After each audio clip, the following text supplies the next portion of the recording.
So many of the clients I work with, they work in organizations committed to lean management, continuous improvement. And I think HR needs to be just as ready and be at the table doing the same type of work. Welcome to the Joy-Powered Workspace podcast, where we help HR and business leaders embrace joy in the workplace. I'm Susan White, owner of Susan Tinder White Consulting, an HR consulting practice. Joining me is my co-host and dear friend, JoDee Curtis, owner of Purple Inc. and powered by Purple Inc., a professional network I am part of.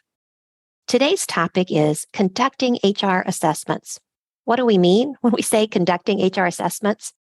It's doing a comprehensive review and evaluation of the human resource services that are being delivered in an organization. It's calling out the HR function's strengths and weaknesses and recommending enhancements. HR assessments can be accomplished by contracting with an external HR consultant or tasking an internal HR staff member who has broad and deep experience in the field. JoDee, what is your experience with HR assessments?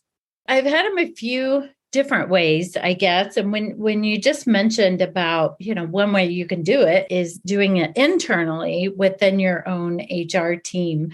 And I've been in 3 different roles over my career where I was the first person to be in HR in a company. Wow. And they hired me. So I didn't call it an HR assessment really, but when I think back, it's really exactly what I was doing when I went there was doing that initial review of, everything we did. How is it currently working? What should we be doing? What shouldn't we be doing? And having that opportunity early on when I got there to really explore all of the processes and think what we, could do about it.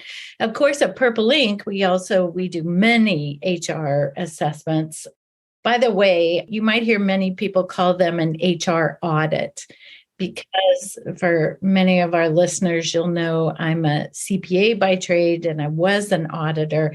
So I've always tried to avoid that word audit because in the accounting world, audit is a very technical term for a specific process and requirements and standards and all that, which there really isn't any for HR, quote, audits. The concept is there as you described, but I don't like to call it an audit. I'll tell you what, the word audit gives me a headache, so thank you. That word triggers me. We'll call it HR assessment. Right, right. What about you, Susan?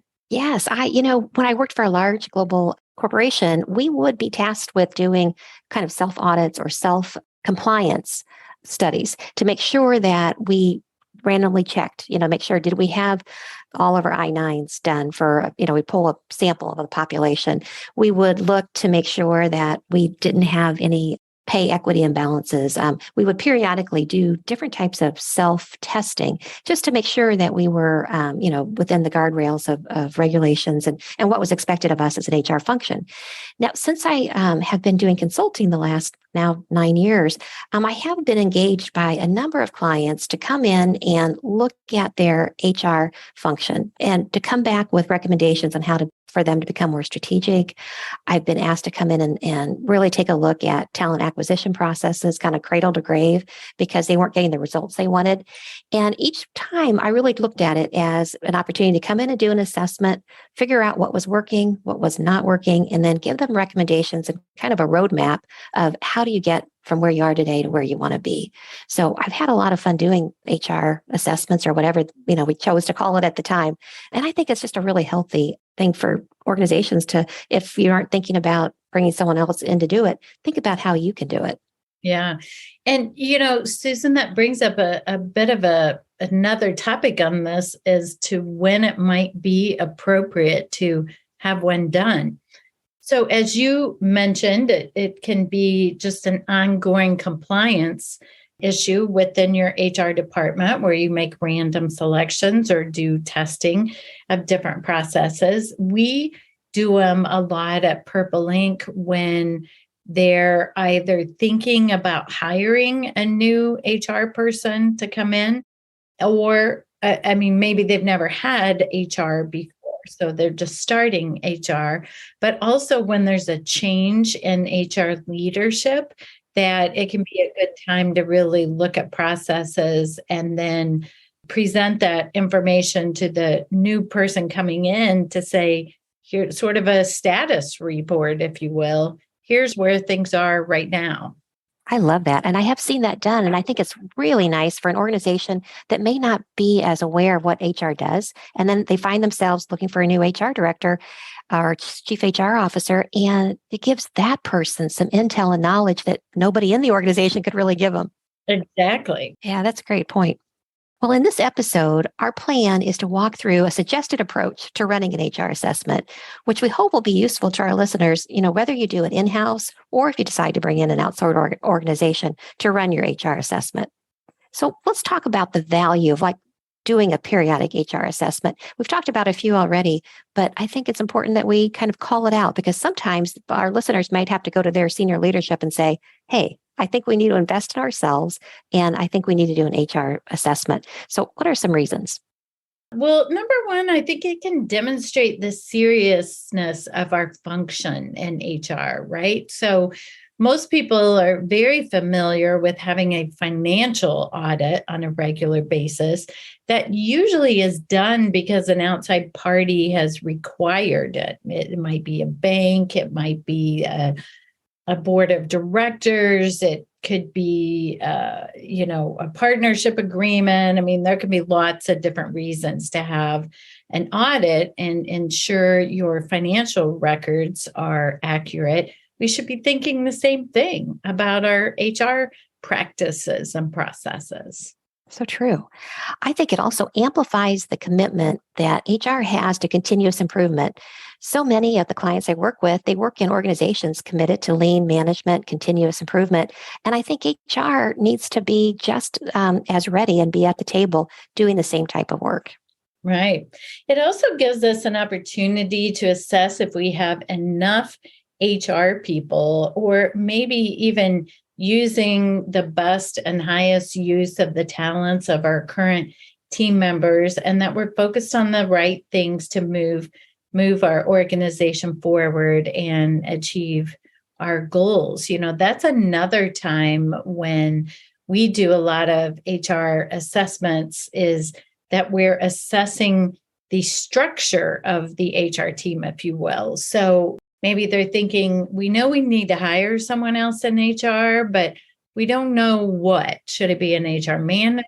Is it a benefits person? Is it another recruiter? Right. And it's like, let's take a look at where we are and what's happening and where might you get the best bang for your buck and bringing someone new to the team. Yeah. And I think probably one of the best reasons, or business case reasons to have an audit is it helps the organization understand, where do we have people risk?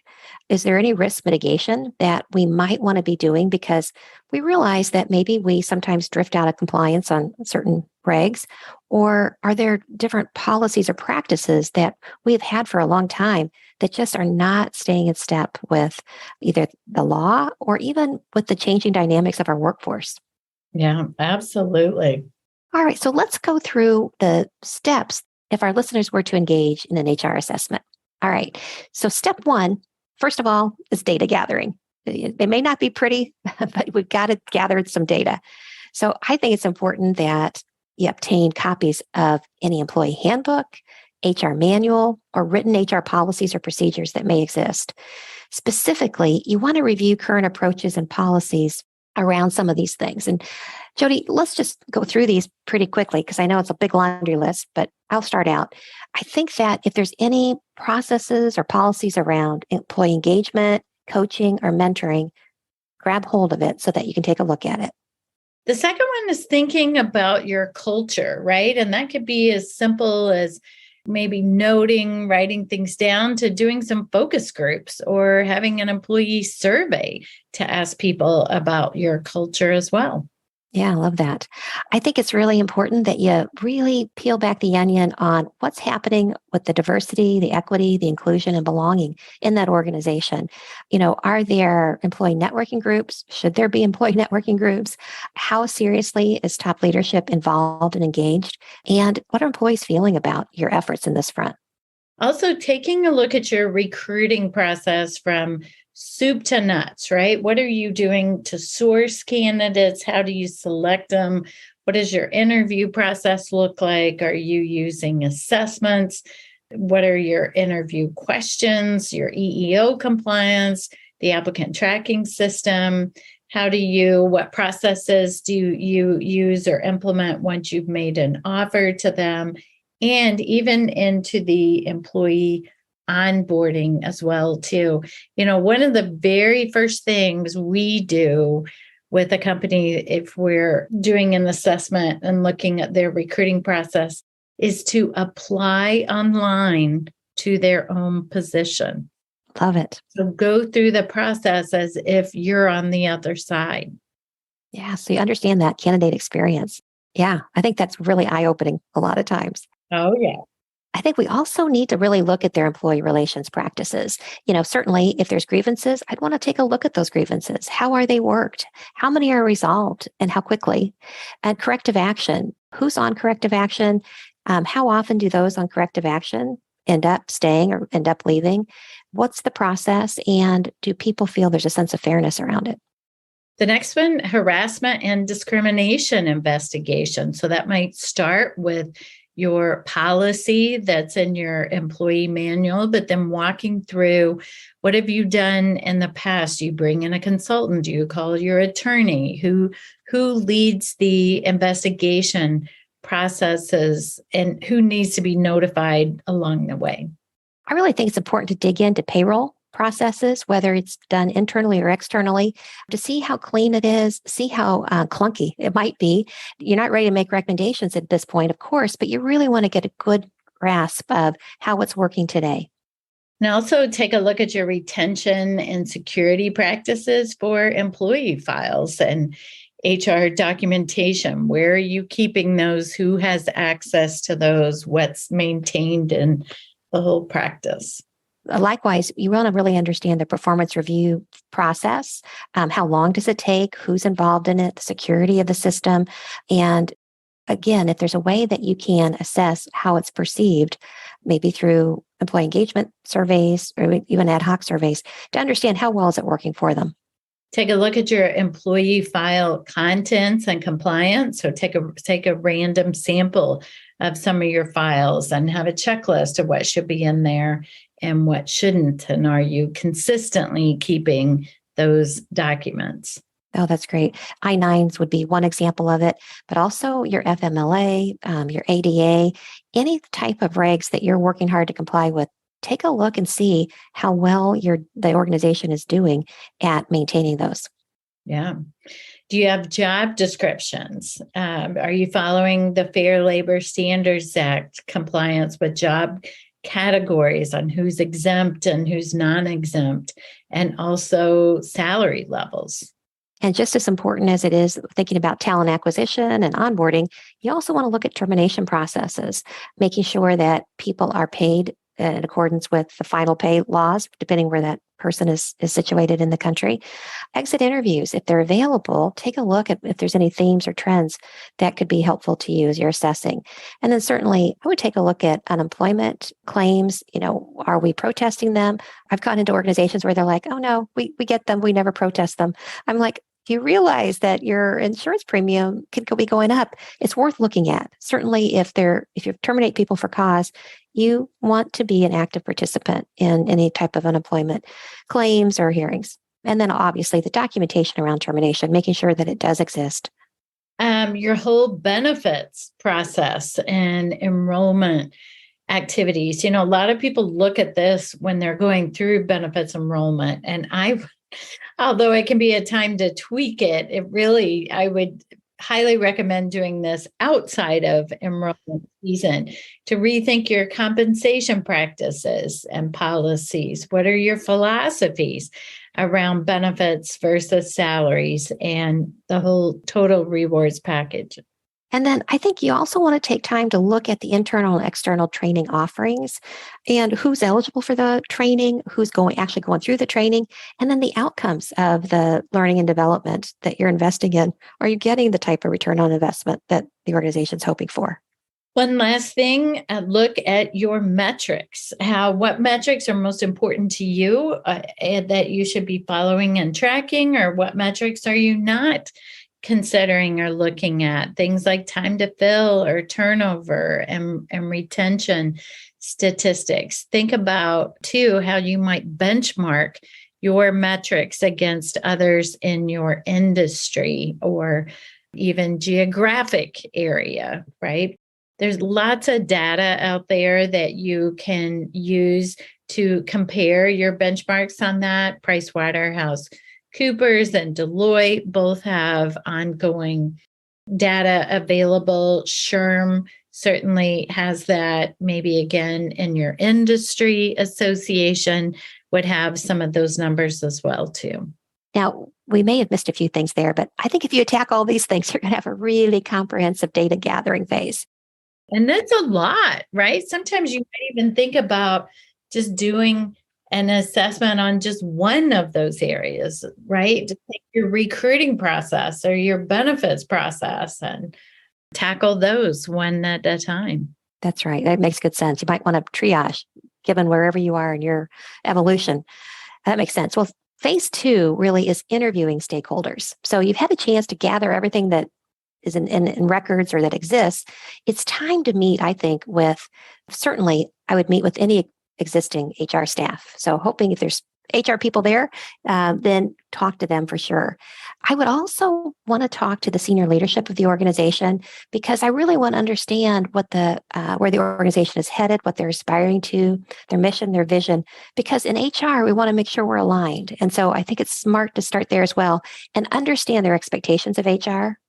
I also I want to speak to a number of some of your larger users of HR services. So if you have somebody who leads the entire sales force or somebody who runs your operations, or sometimes I will talk to them and I'll say, who do you think on your team uses HR the most? I want to talk to those people because they're going to have the most experiences and be able to, kind of share with me what's working in their mind and what's not.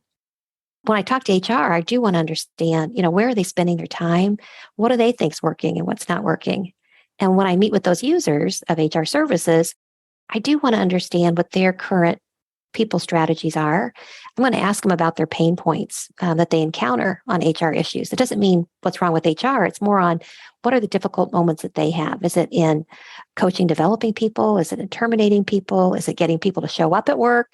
Is it getting new hires not to ghost them? What is it? Where are their pain points?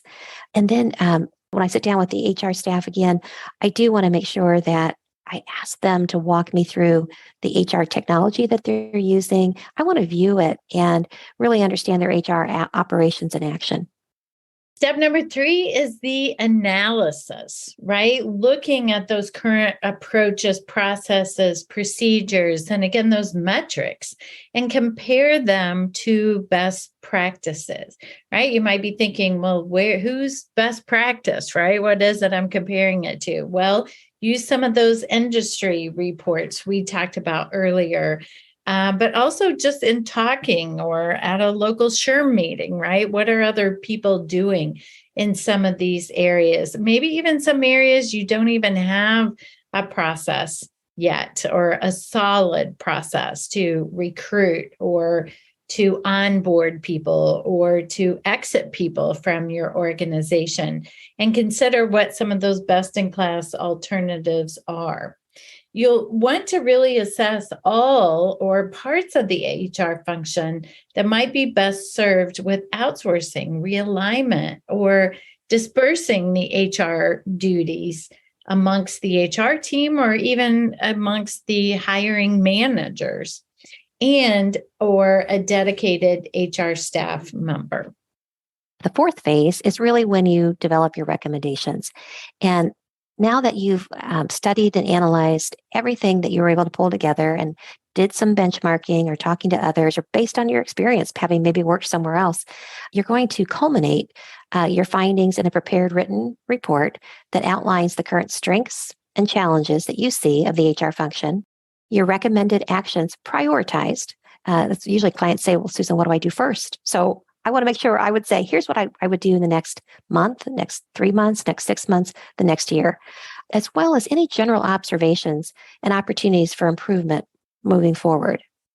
You may, if you're an outside consultant doing this, you may want to offer assistance with implementing the actions you're recommending, but I would do that definitely as a separate consulting assignment. And then ideally, after you've delivered your report, you're going to have the opportunity to discuss your findings or recommendations with the leadership team and HR once they've had a chance to read it and kind of process it. So JoDee, let's discuss some of the surprises that we've had in HR assessments that we've done. One of my favorites is a time it was one of our clients at Purple Ink asked us to do an assessment.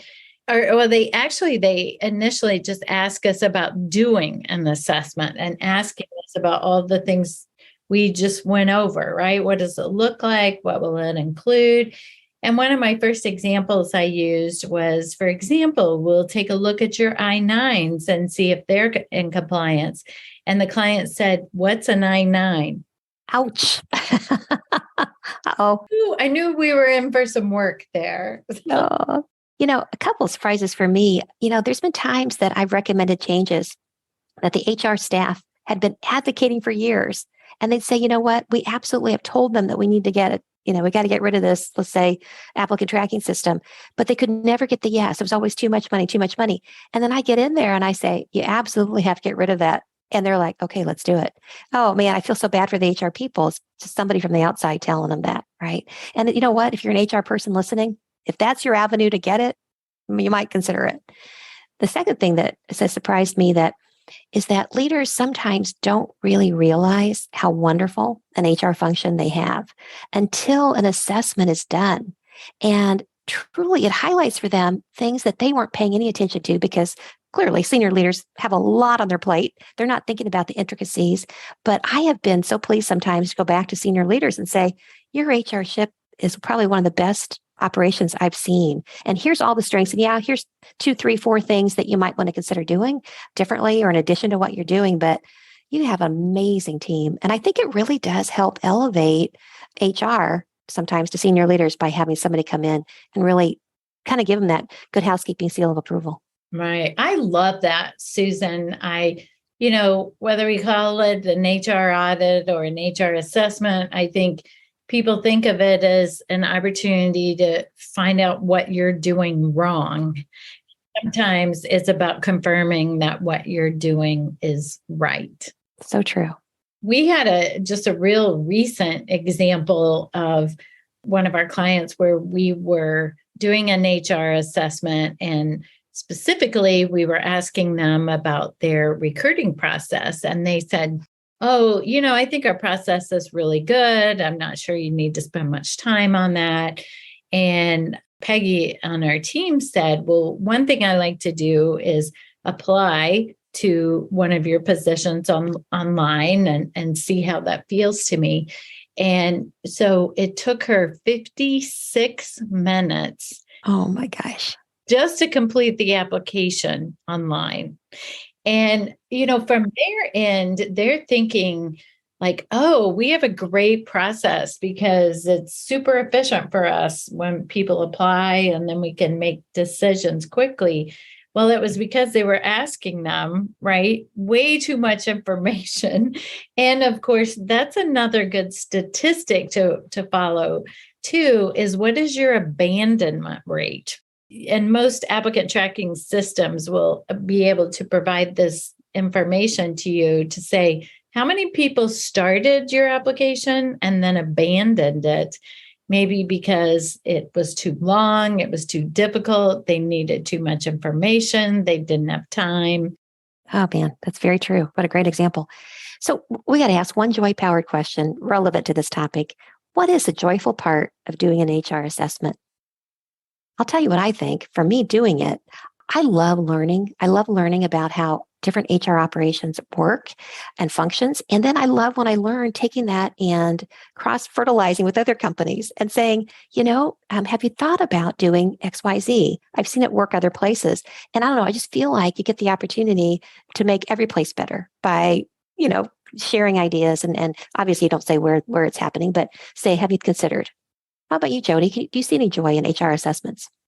I actually see, although I'm not really a compliance girl, and this sounds very compliance oriented process to check these, I'm going to steal the one you mentioned earlier about the power of understanding that, hey, we're doing things right. We're doing things well. People have good feedback for us on this, or how it's helped them, or how maybe it's better than what they've had at other companies as well. So that confirmation really of a good practice. It can be very joyful. That's great.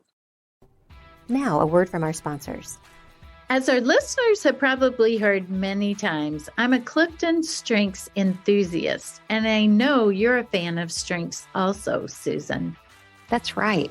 I know you've been working on a strengths certification program with some of our friends at Powered by Purple Ink. JoDee, why don't you tell our listeners a little about the program? Yes, I'd love to, because I'm so excited about this program. It's called Power Up Your Strengths, and it was designed to help people become better equipped to bring out the talents of others. Inspired by the Clifton Strengths Assessment, you'll finish the program ready to help people do what they do best, and you'll enjoy doing it yourself. It sounds like a wonderful program, and the participants will benefit from the guidance of several strength experts, JoDee and her partners.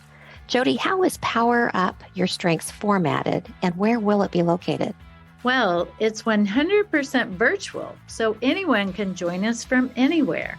We'll have some live sessions over Zoom, and in between the sessions, there will be some pre-work and practice for participants to complete through our online platform. It will be packed with information and experiences you'll need to be a strengths champion, trainer, or coach. If you'd like to learn more about Power Up Your Strengths, visit poweredbypurpleinc.com/strengths. Susan, here's our listener question, which I really love this question. Our listener says, when an employee resigns one day and changes his mind a couple days later, do we have to let him stay? We were actually relieved he said he was leaving. Oh my gosh. I did a little research on this, and there's a good article on SHRM.org by Paul Falcone that's dated December 3rd, 2019, that's entitled Handling Employees Who Quit, Then Change Their Minds. So it sounds like a perfect article for this question. Paul notes in his article that if businesses act in reliance of that notice that someone's leaving and moves quickly to move forward, realizing the person is leaving by transitioning duties, posting the position, interviewing candidates, etc., you're in a better position to defend if a wrongful termination claim should appear by that person, if you hold firm and don't allow the person to unquit. I'll tell you, in my own experience, this has happened a number of times where there's somebody who, when they're angry or there's been an incident, they say, hey, I'm quitting. I'm giving you my 2 weeks now, or giving you a week's notice or whatever. And usually when that person, if they ever come back and say, hey, I've changed my mind, I was just really upset yesterday, or I was really angry or whatever, the employer has said, hey, we respected your decision. You made it. Yes, you may have been emotional, but we believe that probably was the best decision. And we've moved ahead. We've gone ahead and we're going to figure out how to, we've reorganized your duties. We know who's going to take them over. No, we're going to honor your initial decision. It's time for In the News. A July 13, 2022 McKinsey quarterly article entitled, The Great Attrition is Making Hiring Harder. Are you searching the right talent pools? Cites a survey that they did between February and April 2022 of over 12,000 employees in Australia, Canada, India, Singapore, the UK, and the United States. What I found really interesting in this article was not the sourcing of talent information, but the results on what survey participants gave as the most common reasons given for quitting their previous jobs. JoDee, let's share that information, recognizing most respondents cited more than one reason for quitting. So 41% cited lack of career development or advancement. 36% inadequate compensation. 34% said it was uncaring or uninspiring leaders. 31% said lack of meaningful work. Unsustainable work expectations was another 29%. 26% said unreliable, unsupportive colleagues, which that surprised me. Coworkers, right? And equal to that, 26% said lack of support for health and well-being. And finally, 26% said lack of workplace flexibility. I really found this helpful because I think it's really important. People's opinions change over time, but this is really fresh. And I think it helps us, business leaders and HR professionals and organizations, figuring out what should we be focusing on to ensure that we keep the talent we have. I'd much rather keep the talent I have than be out looking for new talent. Right, exactly. Thanks for listening today, and make it a joy-powered day. Thank you. If you would like SHRM recertification credit for listening to this podcast, please visit getjoypowered.com/SHRM. You'll find an evaluation of the podcast, and once you complete the evaluation, you will see the SHRM recertification credit code and a link to a proof of participation certificate. Again, that's getjoypowered.com/SHRM. Thank you for listening, and thanks for your dedication to the HR profession. If you liked the show, please tell your friends about it and let us know what you think by rating and reviewing us on Apple Podcasts. You can learn more about Joy Powered at getjoypowered.com. Check out the Joy Powered shop, where you can order our books, journals, and other items that power our joy at getjoypowered.com/shop. We're at Joy Powered on Facebook, LinkedIn, Instagram, and Twitter, and you can email us at joypowered@gmail.com. We hope you tune in next time. Make it a joy-powered day.